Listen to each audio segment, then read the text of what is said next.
Hi, welcome to Full Frontal. I'm Samantha B, and I have COVID. Don't worry, I'm fine. This is just how I look without makeup. It's also raining as we shoot outside because God hates women. Oh, sure, I know the other late night hosts took the week off when their hosts got COVID, but I'm not like those other guys. I need attention.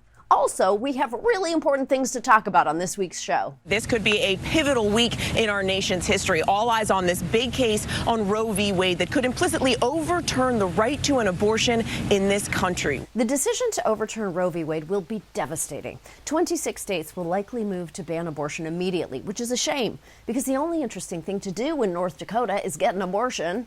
A right to choose whether or not to have a baby is being dismantled by a party that really wants that baby to die as soon as possible after it's born. Overturning Roe v. Wade impacts reproductive health care at every level, including for those experiencing miscarriage. Whether it's abortion or miscarriage, it's the same procedure, it's the same medications. The next generation of physicians may not be adequately trained to care for miscarriage. We already know that the same bans in other countries led to women dying because doctors were too afraid to treat them. And there is no excuse for the same thing to happen here now. I am very concerned about some of the stories we're beginning to hear in states that are considering that abortion to be considered homicide. I think the idea that providers might be faced with criminal liability is going to further erode the ability of a doctor to act in the best interest of his or her patient. Your doctor shouldn't be afraid they'll be arrested for saving your life from an ectopic pregnancy. The only thing your doctor should be afraid of is the old soda bottle in the rectum. Rectum? Damn near killed him.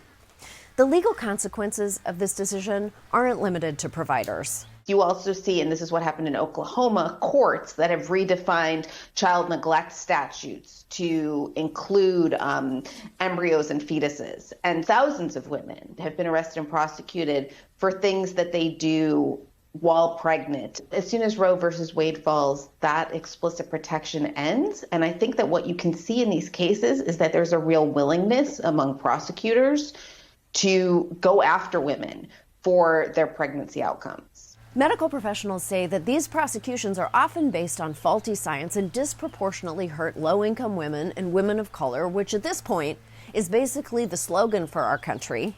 And if you think Republicans will stop at abortion itself, well, bless your heart.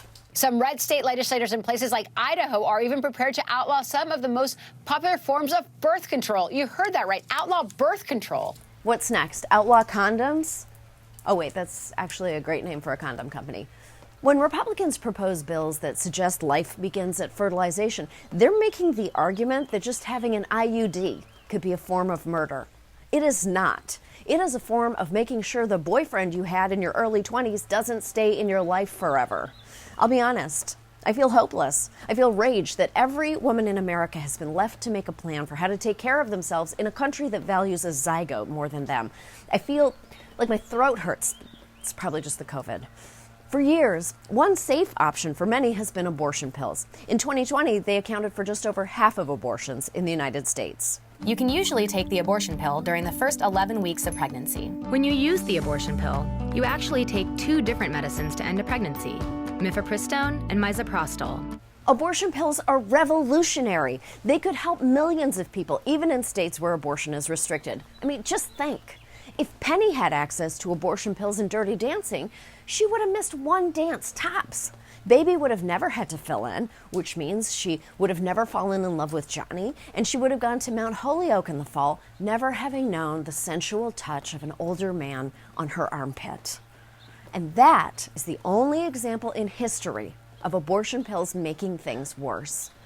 Last year, the FDA began allowing the pills to be sent by mail, which has resulted in increased demand. So it's not surprising that they're the latest battleground for forced birth activists. 19 states have already banned telehealth abortions, requiring a clinician be present when the woman takes the medication. Right now, 2 appointments are required. Some lawmakers want to mandate 3 appointments. It is already a very huge lift to have these women come back for 2 appointments. There's no medical reason. There is no medical reason to put vulnerable people through any of this. The only reason, beginning to end, is control. Republicans want to control our bodies, and by overturning Roe, they succeed. There are now 3 generations who don't understand what life was like in a world without Roe. They weren't around to see the desperation that drove hundreds of thousands of American women to get illegal abortions, many of which were self-induced. 3 generations haven't experienced a world in which people had no choice but to throw themselves downstairs, ingest bleach, or use knitting needles, scissors, and coat hangers. 3 generations haven't lived in a world where hundreds of women needlessly died each year. Medical advances mean we shouldn't have to go back there. But it is insane that a Supreme Court that doesn't represent the majority of Americans will cause women more death and suffering. I can't describe how painful it is to be here now in a place where the Supreme Court has the power to erase 50 years of constitutional law.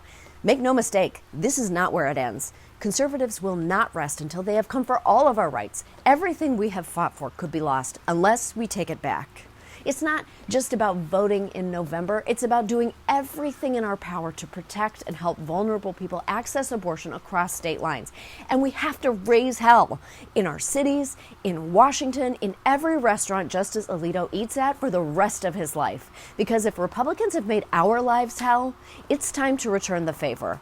We'll be right back.